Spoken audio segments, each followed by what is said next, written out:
as I go live. I really just see the curtains. Hey, what's up, everybody? Welcome to the Dead End Sports Fantasy Football Show, hosted by me, Beezy, and Miles, that you can hear in the background. Yeah, we back for another week, man. Back on Wednesday. As you guys know, that freak of the show, we had to push it back to Thursday because B was in he was in like this post-apocalyptic world, right, without internet. Jesus Christ. Yeah. So things are back, and so we're gonna go ahead and kick this off, man. So hopefully everybody had a good week of fantasy football. B, I'll just go ahead and go through my week, and then I'll toss it to you. Okay. You know, it was a better week than last week, and I'm pulling it up on. You know, probably I should have had it up already, but I know I finished with, out of 2017's a winning record. It's not ideal, and not what I would like, but 15-13. You know, I went 12-15 last year. Yeah. So in the Yahoo leagues that I have, I went 2-3. In the CBS leagues this week, I went 4-7, and I'm really struggling in that league. Yeah, and I lost one game by like one freaking point, which was we'll get into that later. NFL, I killed it there, 3-1, and ESPN leagues, I went 6-2. So yeah, overall 15-13. I'll take it. I would like to get the wins higher and the losses lower.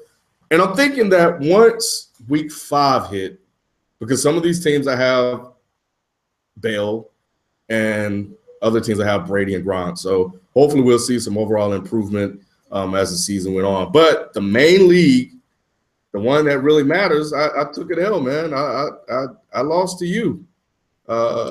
Pretty big. But it was still a high-scoring week, though. It was. I beat the mess out of Kyle. Yeah, Kyle, if you're watching. Shout out to Q. I beat Q too. I got my first W in the NFL.com league, which makes me 1-2 in that league. So I got my win. Q had like 40 plus points on the bench, which I don't know what he was thinking on that one. Because he had some guys that was playing that he should have been playing. I don't know why he was benching them. Yeah, I saw him whining about it on Twitter. Yeah, Q. I saw you whining if you're watching. But yeah, so that's how I went, man. How'd you do this week? I went 3-2. Yep, out of my 5 leagues, the only two L's I took was in my main league. Thanks, Brandon Cooks, and in our joint league that we got together, we lost in that one. And Freeman, he almost brought us back home. But if we'd have had a couple of guys that stepped up, we could have put out that W, man, because we was getting blown out at first. But Freeman, he made it a fight. He made it a game for us. So if we just could have had some guys that stepped up, man, Jesus, it was awful that, you know, our team like fell asleep this week, man. I hate that. Yeah. Against a guy who was pretty much listening to our draft strategy the entire time. Oh, I don't even want to talk about that team. Dreamville. Yeah, he beat the brake shoes off us, man. I ain't gonna lie, man. He put it. He did, but we'll see him again. Yeah, we will see him again. All right, let me tweet out this link. So yeah, so that's that. That's how we did this week. Let us know in the chat room how you guys did this week, as well, and hopefully you guys did better than some of our teams this week. Okay, so let me drop real quick this link to the show, Fantasy Football. Yeah, it's in Spanish. The link you put up is in Spanish. It's in Spanish on Twitter. Oh yeah. You know what? And I don't know why it's doing that. This is in Portuguese. I don't know why it's in Portuguese. But hey, maybe, you know, all my Spanish brothers and sisters and everybody else out there, man, you guys are more than welcome to watch the show. We love y'all, and we all in this struggle together. Right. We all in it together. All right. So anyway, moving on, I am going to go down some of the the injuries that if you have these guys, you should be paying attention to and start working on a backup plan. This is called the Hurt Locker. So as you guys know, Seattle was up big. Russell Wilson, I think it was an MCL. He's practicing, so it looks like he's going to give it a go for this week. Jamal Charles finally may get back on the court. I have him in some leagues that, I'm struggling in, so on some teams. So hopefully we'll see a reversal of fortune there. But yeah, he's going to get back on the field, and I think he's going to get work. They may start him off slowly, but with the way Spencer Ware has been performing after a big week one, I think they know what's up. Shane Vereen is done for the year. You guys probably already know that already. That was shaping up to be a running back by committee anyway. Rashard Jennings can't stay hurt. A guy you may want to keep an eye on that's deep on the depth charts is Paul Perkins. He's a rookie, and they're going to slowly start working him in now that Vereen is done. And, of course, we know Rashard Jennings is going to get hurt as the season goes along. He's going to get hurt again. And there's another guy, I can't say his name. I'm not getting to try, but he's going to be pretty much a non-factor. If something changes, we'll let you guys know. Eric Decker had a poor game this week. 31 yards off, I think, one catch. Yep. And it was terrible. And I came close to not playing him because his shoulder was hurting. Well, he's having an MRI on that shoulder, so it didn't get any better. Yeah. Yeah. Josh Dotson was a guy that I picked up in a 20-team league. He may be out for multiple weeks with his Achilles, which is unfortunate because I thought he was going to be a guy. Delaney Walker is back practicing, so he's shaping up to play Sunday. I actually had him starting on one of my teams. Gronk is practicing. He was pretty much non-existent. Chris Ivory is hurt again. We'll talk more about him later and the impact that he's having on the Jacksonville Jaguars. And Kenneth Dixon, if you guys don't have him, pick him up. If you've been watching football, if you've been looking at the stats, you know that Terrence West and Justin Forsett are not getting it done, and they're real high on Kenneth Dixon. So if he plays well, that's going to be his job. And last but not least, and I probably should have led in with this because this is the biggest news of the day, Dez Bryant has a hairline fracture. And right now they're saying he will play Sunday, but it's possible that he could miss a couple of weeks. Kenneth Dixon is hurt. Right, but he had like I think it was his knee. Yeah. But he was scheduled to come back week 4, around week 4 or 5. Yeah. So, yeah, he's a good guy to stash on your bench, especially if you're hurting for running backs, which everybody should be. Yeah, crazy. Yeah, I picked him up wherever I could, man. So I went in. Oh, Jeremy Langford. I forgot to mention him. He's hurt. He's out 4 to 6 weeks. Also, and right, and I got Howard on my main league, and I'm playing him this week. A word? Yeah, because he was like my second to last guy I picked up. Howard in my main league, man. I picked him up like he was my 14th pick, and I got him. I kept him stashed in that bench, and Langford hurt, and I got him playing this week. I got him in, so against the Lions. That's going to be a good play because Carey's hurt, and they don't have a lot of depth on that team. Yep. So it's a good pickup. He gonna eat. Yeah, definitely. He's definitely going to get the work because he has no competition. Right. That I think a couple of weeks ago we were telling people to go snatch him up, if they can, and hopefully you guys listen, because we were telling you that Langford, and you may have heard it somewhere else, but if you didn't, we were trying to tell you guys that Langford was on shaky ground, so you may want to look at him. All right, so that's that. So let's move on to What Up, Though? Who made the list this week, B? Brandon Cooks definitely is getting the first What Up, Though, because he cost me my freaking L in my main league, in my $175 league, Any Given Sunday league. I was up by 6 points going into Monday night. My opponent had Atlanta's kicker, and I had Brandon Cooks playing. I'm like, okay, cool. I was like, I should win this. Like, I should be good. This dude went up and got me like 1.6 points, and Atlanta kicker gave him 9 points, and he freaking won. Lost by a couple of points, man. So Brandon Cooks is definitely one on the What Up Though list. What Up Though? The hell, TJ Yeldon. You would think with Chris Ivory still kind of being out, he would get some work, but it's not working out for you, bro. I thought maybe he just need to get in the swing of offenses thing. I don't know, but another person, Ryan Matthews, -5 yards. That's -0.5. So that stinks up. And another one, a quarterback, Ben Roethlisberger, only like 9 points, if that, and that's bad for your QB to give you that many points. And with Antonio Brown kind of still having a good day, minus no touchdown. Another one, Carson Palmer, another quarterback, 6 points, 4 interceptions, only 287 pass yards. Awful day for him. Seattle defense. I've saw some folks that I think, do I have Seattle defense? I don't think I do. But I saw Seattle. Yeah, I do in my main league. Yeah, they put up like 3 points, 2 points. You talking about like elite level defenses that's supposed to be like one of the highest ranked defenses and giving you 3 points. That's not good at all. And there was another person we just talking. Oh yeah, Golden Tate. That's another one. It's not like he's injured.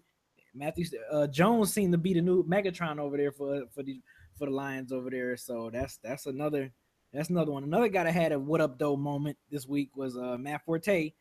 Even though he's been eating for us the past couple of weeks, he wasn't really doing much, this week. He was a non-factor. Fitzgerald kind of finally showed his age, and he only put up like about 5 points this week after kind of having the first good couple of weeks in the league where you was feeling good about yourself for getting him late in drafts. And then I think I got one more guy, and oh yeah, of course, the big elephant in the room, Kelvin Benjamin. Yep. 0, 0, and freaking 0, dude. Like, how awful is that? You supposed to be the go-to guy, for that squad, and you got 0 points. Like, you even get like 10 yards or nothing. So that just shows you how bad. I had to save him for last. And one target. Right, one target. So that means you wasn't creating enough space for Cam Newton to be like, oh man, he open. Let me target him. You only got one target. You're not doing your job as a receiver. I don't know if the injury's still nagging him or something. What's going on with Kelvin Benjamin? A lot of people played him, and he put up 0 a donut. Shout out to Jay Dilla.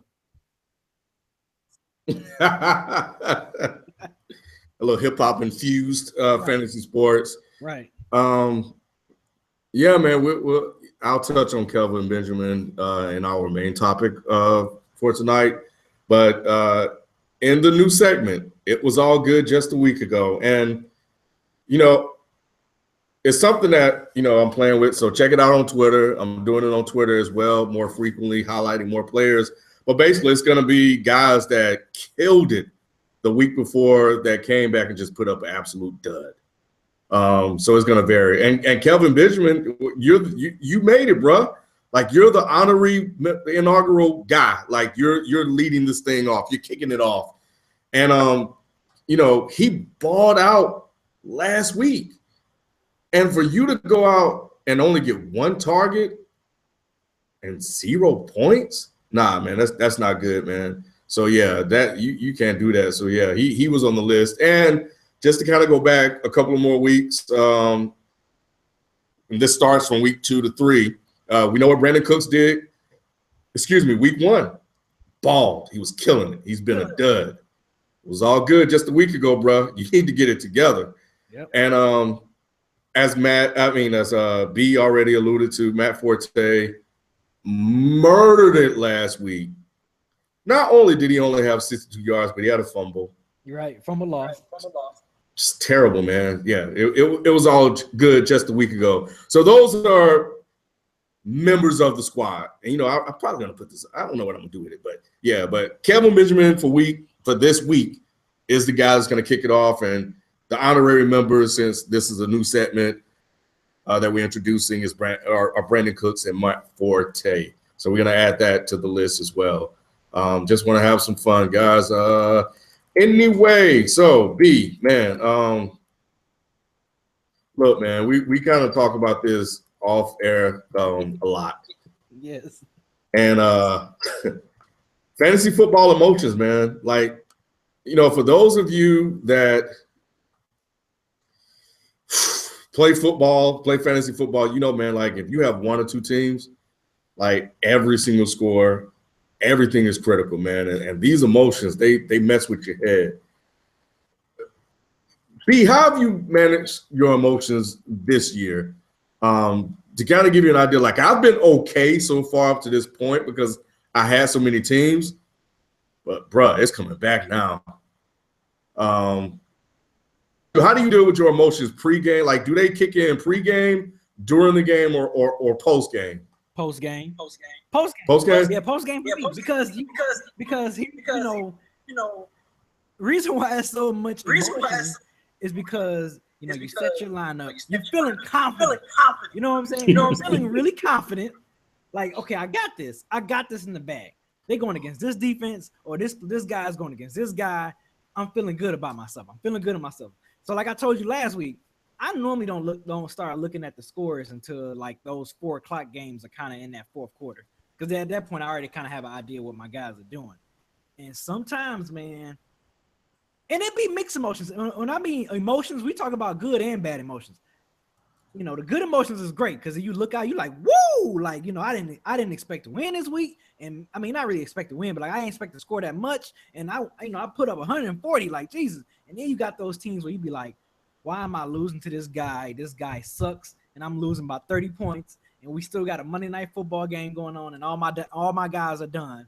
The team was doing because I felt confident with my lineup at 11:59. I mean at 12:59 before the 1 o'clock games kicked off, and now I'm up here looking stupid, and I'm mad, and I'm ready to like throw my phone. I'm ready to throw controllers. I'm ready to crack my damn MacBook with my knee in half. It's just like, I hate it. That's one thing I hate about. I love it. I love fantasy football. Don't get me wrong. I love playing fantasy football. Been playing for 14, 15 years. But man, it's just like these emotions, man. Sometimes they try to get the best of you. Yeah. So for me, it's like post game stuff. Before game, I'm confident. Before 1 o'clock hit, I'm on cloud 9. I'm like, look, my lineup set. I got my guys ready. Everybody healthy. They about to do their thing. I'm about to go ahead and get this W in all my leagues. I'm about to be 5-0 this week. And come back. And I just be like, what was my team doing? And especially on Monday night, especially what happened to me this past Monday with my situation with Brandon Cooks in Atlanta's kicker, and I still freaking lost because he was a non-factor at home, at freaking home. So yeah, you talk about emotions. I was so ticked off that Tuesday, well, not really Tuesday, that Monday night when I knew it was the fourth quarter and Brandon Cooks wasn't about to do nothing. I was like, oh my God, I was so ticked off. So yeah, for me, it's post-game emotions. I go crazy. I get mad. I turn to freaking Incredible Hulk and I just go crazy. I think it's during the game, man. Like, because I don't know how you deal with the projections. Like, I never trust the projections. Never. Do you? No, never. Because there's been times where they projected me to score something. I surpassed that by like 40 points, or they project me to score something, and I probably won't even like sniff it. So no, I don't trust them.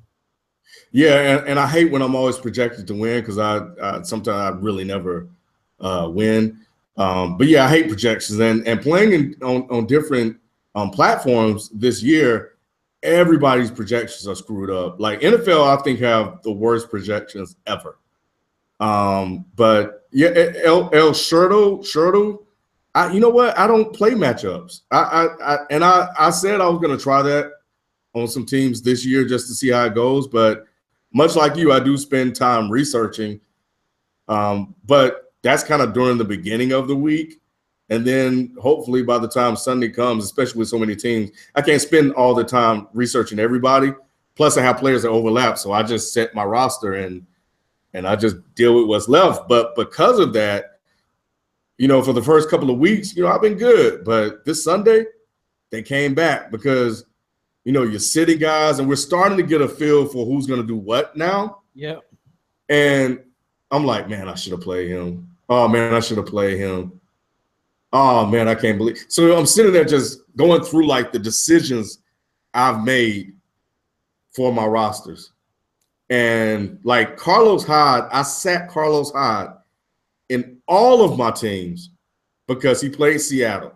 And when they smashed them, I was like, oh, okay, cool. And we were playing against them. I was like, cool, man. Yeah, we good because he's going to get like 30, 40 yards. Nah. And that's what I hate about football, fantasy football, is that they let this dude like walk into the end zone for 2 touchdowns and 100 yards. And the guy we were playing on the team B and I had, we should have smashed that dude. Yeah. Yeah. And he put up 140. That was the difference maker right there. That was damn near like the difference maker because we lost by 20 points. And look what Carlos Hyde did. Right.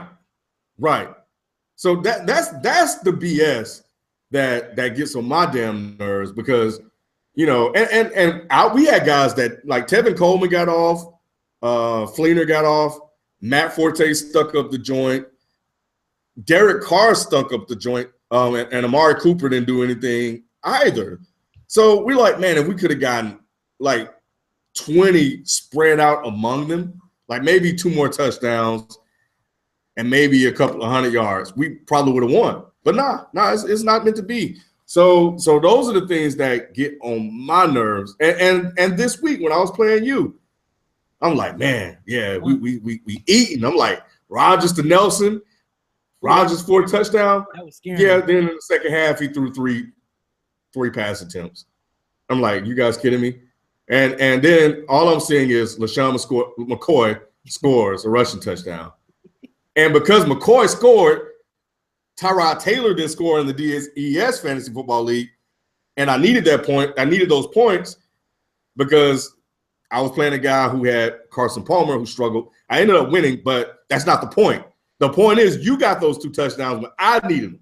Right. And I was playing you. And then DeMarco Murray got off. Yep. And then Jarvis Landry got off. Yep. And I was like, and here's where the emotions start to mess with you.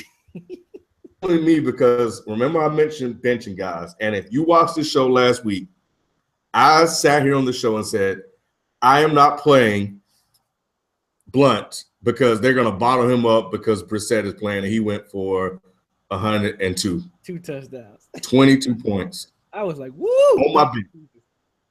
And I knew better. I knew I should have waited to see how things played out in Minnesota. But nah, I tried to be the smartest guy in the room. But thankfully, it didn't hurt me because Kevin Benjamin went out and did nothing. Now, if Kevin Benjamin would have went out and balled and I would have lost by 5 points, I would have been crushed. And I would have regretted that loss probably all season because I hate losing. And I hate losing to people I know. I've been playing against B for a long time. B and his boy Meech out of Detroit. Shout out to Meech. Like, I don't like losing to him. Like, those are the 2, man. I got to – and Trap Stars. I got to beat them every single season I play them, no matter what we're playing in because it's bragging rights. That's what we do it for. And it goes, but yeah, so that's me. So piggyback off the emotion part. I was in a situation where I had bench because Jeremy Hill hadn't really been doing much in one of the Dead in Sports League. I had him on the bench and he balled out. Luckily, I won. Luckily, I still won that matchup. But like, yeah, it's nothing worse than when you're kind of going back and forth of you playing this guy or benching this guy or playing this guy. Sometimes I just take my losses on the chin because like if I feel comfortable setting that lineup and I don't expect that guy to do nothing in the first place and I might have some points on the bench. And if I might, if I lose by a lot, sometimes I look at it and be like, okay, well, if I would have played them, it wouldn't have mattered anyway. But like when I lose by like 2 or 3 points and the difference maker would have been like in my main league again the week before, I was thinking about playing Bennett, and I still stuck with Travis Kelce, and I lost by 5 points, and Bennett put up like 17 that week, and Travis Kelce only put up 3. And I was going to bench Kelce, and I should have, and that I was pissed about that because I was like in that back and forth. But like usually for the most part, once I make my I got two lineups where I'm like, I'm not even changing it. I know that this is what I'm going with. And if they stink it up, they just stink it up. And if my bench do good, then my bench don't. They just gonna do good. I'm not gonna feel bad because I wasn't contemplating playing that bench. You know what I'm saying? Yeah, So I'm not gonna be as angry. But when I'm contemplating and playing certain guys that I might bench or start, and then the guy bench ball out and the guy has starting don't do nothing. Oh yeah, that emotions, Incredible Hulk kicks in for me. I get angry. Well, that's how I was with Marvin Jones saved me. And that's the other thing I hate is when I waste a good performance. Like we got 26 from Tevin Coleman and it went to waste. Yep. You know what I mean? Like I hate that. That's the most irritating thing ever. Don't mean nothing. And it don't mean anything. And when are you going to get that again? Like it's probably not going to happen. I lost by 1 point in one of my CBS leagues because Hunter Henry at the end of the game fumbled the ball. Ooh. It's like, are you kidding me? No. Man, it's just like, man, and I benched Jeremy Hill in a lot of leagues. And he went off. But when it comes to playing matchups, he was not supposed to win that matchup. And that's why I benched him. Because you know how I like to gamble with matchups. So I'm like, okay, cool. I got these guys. You know what? I can afford with my running back core. I can afford to bench Jeremy Hill and he's going against Denver. Mm-hmm. He probably might only put up like 4 points. Man, let me bench him.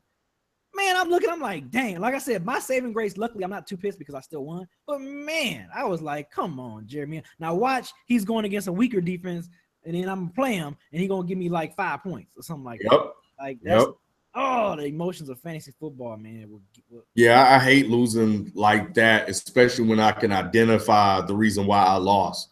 Right. Like if it's just somebody scored a garbage touchdown at the last minute in a game they weren't gonna win, or it's a field goal and you just watch it go in. Like that hurts.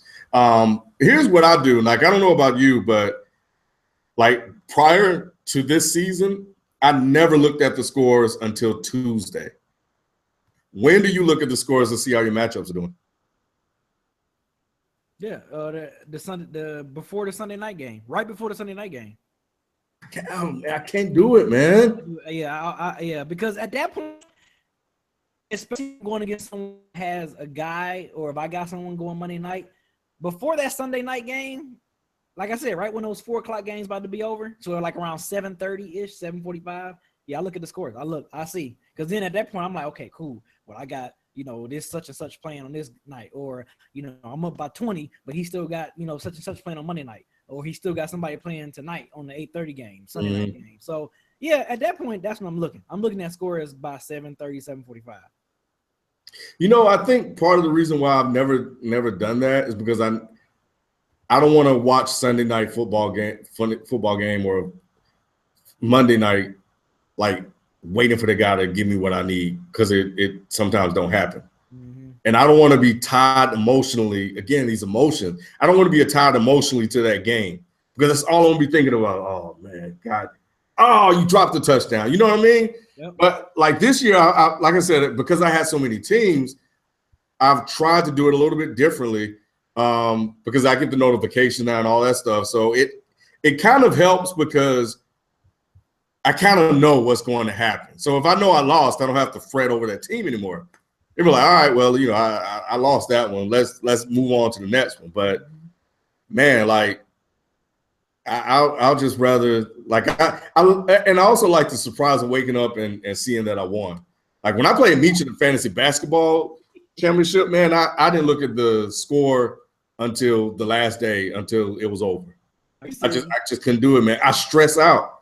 I start scratching the shit.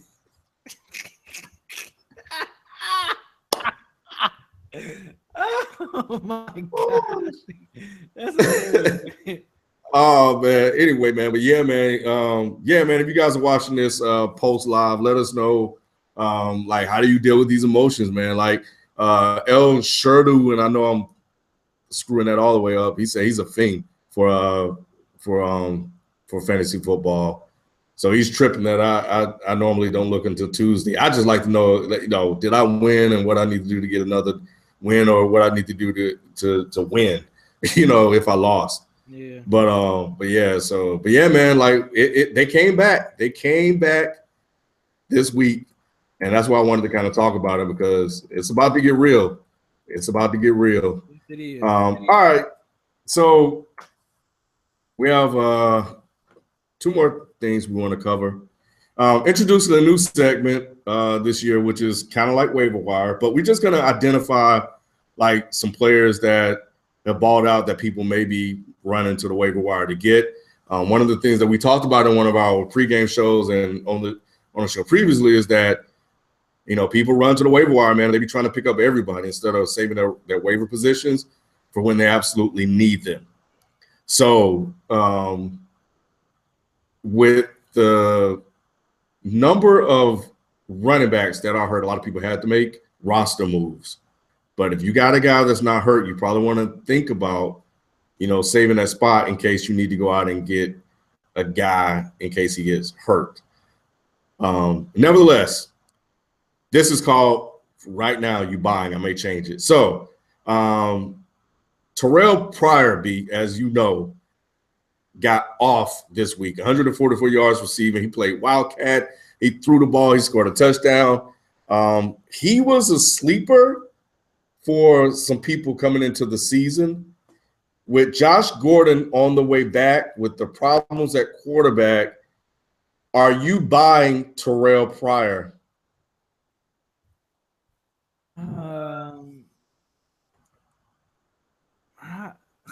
See, usually with receivers, man, sometimes for the most part, it just depends on that quarterback situation, man. If he had a more reliable quarterback on him to rock, maybe so, but he did get a lot of targets, so that means that quarterback is definitely looking at him. Kessler.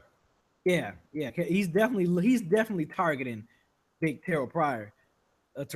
So, you know, I don't think I'm buying him yet. I can't trust Cleveland players. You know what I'm saying? You know, it's just, you know, at certain teams where you just be like, I just don't trust their players. Now, granted, you know, you might be like that, and then that person might still ball out on that team, but it's just like you just don't trust that situation, that organization, just everything about Cleveland players. Just be like, I'm staying away from them. Fantasy pros have Terrell Pryor ranked 44th for the rest of the season. He's down there with Will Fuller, who has been balling, and he's also down there with another guy that's on this list, Shepard. Scored another touchdown.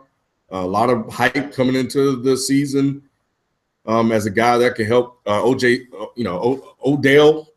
Beckham a little bit, even though he's hurting Odell. But he's looked pretty good so far, and they like to throw the ball. Are you buying? And more people have Sterling Shepard, but are you buying Sterling Shepard? Maybe not as a starter, but what about as a week-to-week flex play? Yeah, I'm buying Shepard. I'm definitely buying Shepard. I think as this season progresses, I think he's gonna start putting up the same type of stats or same type of fantasy football number, you know, points, almost as much as Odell Beckham, because there's gonna be some games where Beckham's gonna kind of be contained because people want to still pay attention and watch him, but you know, Shepard's gonna eat, man. He seemed like a good young prospect that the Giants got, and I think they got him for insurance because of Victor Cruz. His shelf life look like at the end, or it's coming close to the end. So after someone young, explosive, you know, to kind of fill in that void and help out Odell Beckham, because that's just think if he kind of get into a couple of more seasons in the football, him and Odell Beckham might be the best, you know, 1-2 combo wide receiver in the league. So yeah, I'm buying Shepard, man, as far as fantasy wise. Yeah, he's like I say, he's ranked 42nd rest of the season on Fantasy Pros. 10 spots down, you know, behind Michael Floyd, who struggled out the gate this year. So other guys that are ahead of him, Tyler Lockett, John Brown, who's been terrible, Moncrief only because he hurt, Devontae Parker and Travis Benjamin, and Crabtree is probably, and Willie Snead are names that you may be familiar with. All right, so let's go to Deshaun Jackson. Rest of season, they got him ranked 28th. He scored a touchdown, which was a bomb for Kirk Cousins who finally hit him. Finally hit a deep target. You buying Deshaun Jackson? No, I'm not buying him. I'm not buying Deshaun Jackson. Deshaun Jackson remind me of what's that wide receiver used to be for Minnesota? Bernard Berrian. He'll be the type of dude that can give you 15 points 1 week, 2 points the next week, 5 points the next week, 27 points 1 week, 3 points the next. Like I think Deshaun Jackson at this point is so inconsistent, ups and down when it comes to fantasy points, man. I am not. I don't got time to deal with those type of emotions. I don't got time to be guessing or hoping you're gonna have your 20-point week and you get a week. I don't got time for all that. I'm not buying Deshaun Jackson. All right, I had Jordan Howard on this list. I don't know if he necessarily should be on this list because he has an automatic spot because of the injury to Langford. I'm trying to look up where he ranks for the rest of the season, which may not be fair to him considering the fact that rest of the season may be determined by Langford's return. But just to give you guys some context, he's ranked 47th. The other two, though, I think are really, really interesting guys that we should definitely look at and discuss. Let's start out with Jimmy Graham, man, who had a big game in Seattle. He was brought there to be a weapon for Russell Wilson. Last year, Jimmy Graham didn't do his part because he was out of sync with the offense, and then he got hurt. This year, Russell Wilson is hurt, but he got off. And a lot of people wrote him off coming into the year because of the injury he had, and they just thought that Drew Brees made Jimmy Graham. Are you buying Jimmy Graham, who may still be on waivers? Are you buying Jimmy Graham for the rest of the season? Or are you buying Jimmy Graham?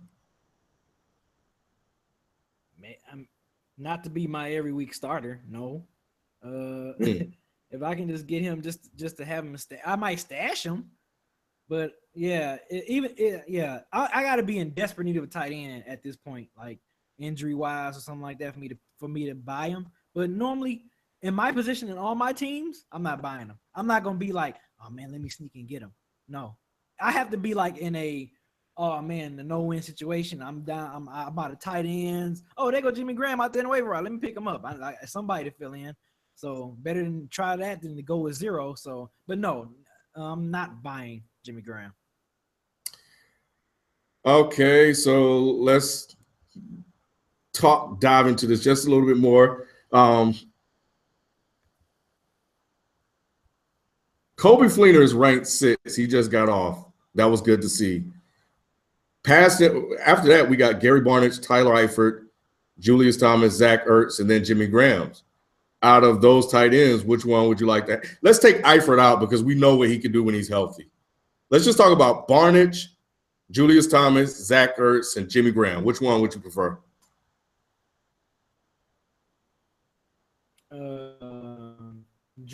You don't have Gronk, you don't have Reed, you don't have Olsen, you don't have Kelsey or Walker. So you said or Fleener. You said Graham, Gary Barnidge, Julius Thomas, in Jacksonville, Zach Ertz, and Jimmy Graham. I might go with Thomas. He's not hurt though, is he? No, he's not hurt. But damn, has he even been getting looks though? Blake Bortles. That whole offense is terrible right now. Okay, then you know what? I'll go with wasn't my man from Philly just got hurt? He just got back, didn't he? Yeah, he'll be back either this week or next week. But I think he'll be back this week. I might buy him, man. I think Wentz. I'm gonna buy him. I'm gonna buy him. I think Wentz might be happy to get some security blanket, get a nice little security blanket back. Someone to dump it off to in a short yardage situation. And red zone situations too. So those second and fives on the 5-yard line or something like that. I can definitely see him dumping it to him. So yeah, I'm going with him.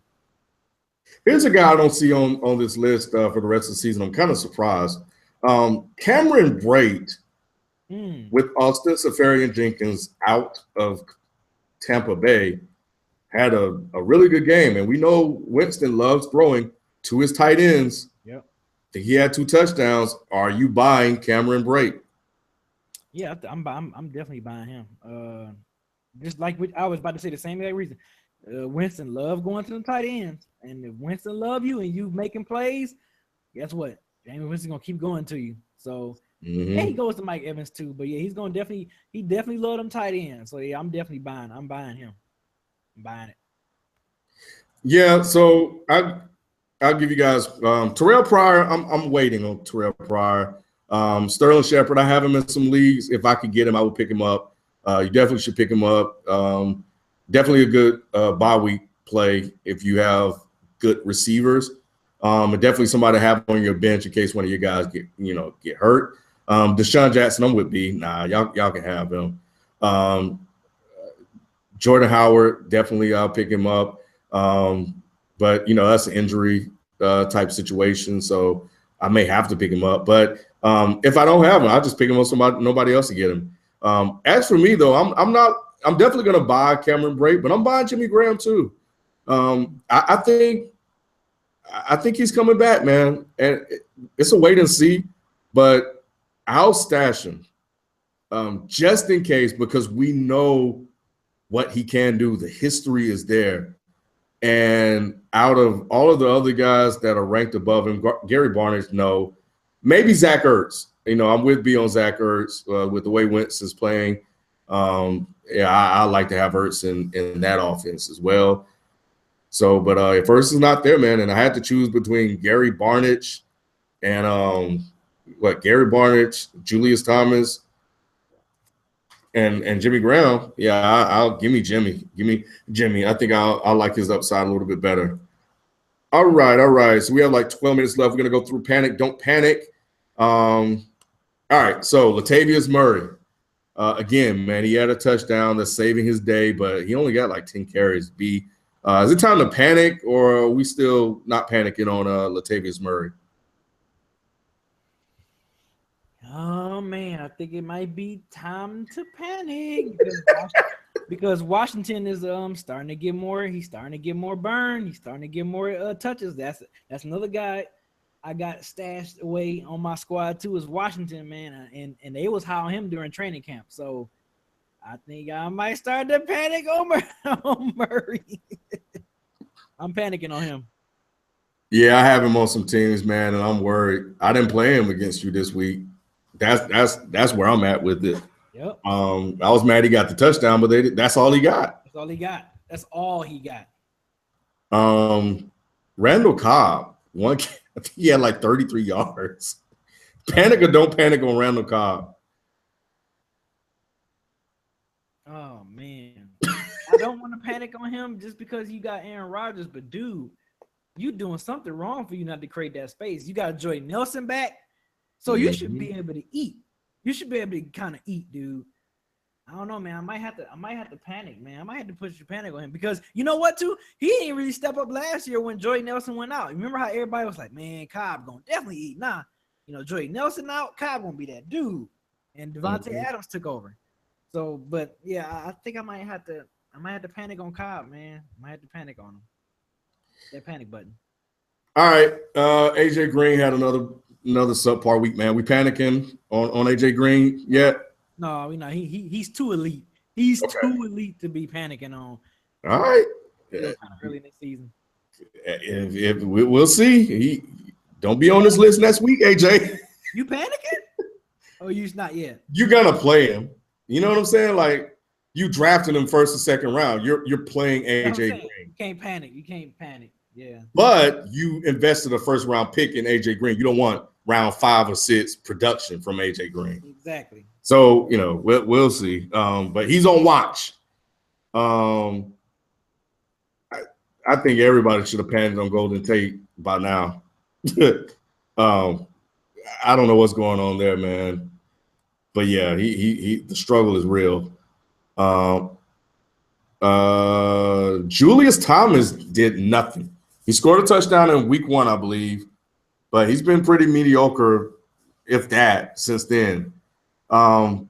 If somebody has him, should they be panicking with Julius Thomas, or was it just 2 bad weeks? Yeah, if that's your every week starter tight end, you better start panicking. You better start looking for someone you can sneak on that waiver wire that you can want to get. Because yeah, like we said earlier, that offense is just, man, it's amazing what a year it can do. Because Blake Bortles was like that dude, and now he ain't one of the top QBs in fantasy points right now. So they did Jacksonville all types of bad. So I don't know what's going on with that offense. I'm gonna throw two at you at one time. Jeremy Maclin was average, and Kelsey got off this week for Kelsey owners, and Julian Edelman was average. Panic on Edelman, and I'm panicking on what's the first thing? Maclin. Yeah. Panic on both of those two right there. Yeah, I think if you have Edelman, you might as well bench him and wait until Brady get back. Yep. Maclin, flex, maybe wide receiver 3. Sterling Shepard is probably playing better than him right now. But anyway, okay, yeah, I'm with you on that. And the last one, man, I saved the best for last. Chris Ivory is hurt again. He may not play this week, and we don't know what's going to happen with him the rest of the season. Panic. Yeah, all right, no, you know why I called that so quick? Because I had Ivory on my main league. I dropped last week. I'm talking about TJ Yeldon. Oh, I'm sorry. My bad. You said Chris Ivory. I'm like, panic. I know because I'm setting up TJ Yeldon. Okay. That's his job if Ivory's hurt. Man, I just think that's crazy you naming these Jacksonville players. I don't know what's going on out there in Jacksonville, man. Because even Allen Robinson, a guy who was going early second, not really being productive as well. So I think we just might have to push that panic on. And I think I have Blake Bortles on one of my squad. I started benching him and playing Derek Carr over Blake Bortles. Like, I got him on the bench now. He's not even playing. So I would say panic. I think we just need to panic on the entire Jacksonville offense. Panic, because something ain't right, dude. Something ain't right. So something is not right. Except for Allen Robinson, only because, like you mentioned, with guys like him and AJ Green, that's too much of an early pick. But yeah, everyone else, man, you got to push that panic button because we don't know what's going on with that offense. It all seems to be clicking right now. I panicked on TJ Yeldon. He had a great week 1, and I have him on the team, and there's nobody I can even pick up to play him. He's been absolutely horrendous. Yep. And he's touchdown dependent, and you don't want that from a running back. You want that from tight ends. Yeah. So, all right. So, well, that's it, man. And I think that's going to do it for the show. You know, I was sitting here thinking, though, we need something for like a fantasy football player of the week. You know, because I think what Marvin Jones did this week deserves to be spotlighted. I know a lot of people are talking about him, but yeah, I think we need to highlight like that one dude to just absolutely nuts. Yeah, that was just out of this world. Yeah. So he would be my guy for this week, Marvin Jones, with over 200 yards receiving, 2 touchdowns, and he's the number 1 wide receiver ranked in fantasy football. You know, we all know that's because he put up 202, but hey, the stats are the stats. Yeah. So anyway, man, I hope you guys enjoy the show. I don't see any questions, so we're gonna go ahead and call it. Yeah, man, if you guys are watching this, let us know if you guys are panicking on anybody, if there's anybody you're looking at that you're buying, et cetera, et cetera. And that's going to do it for us this week. You can always follow us on Twitter. I'm at KBInge, KBINGE. Beezy is at Beezy430, at Beezy430.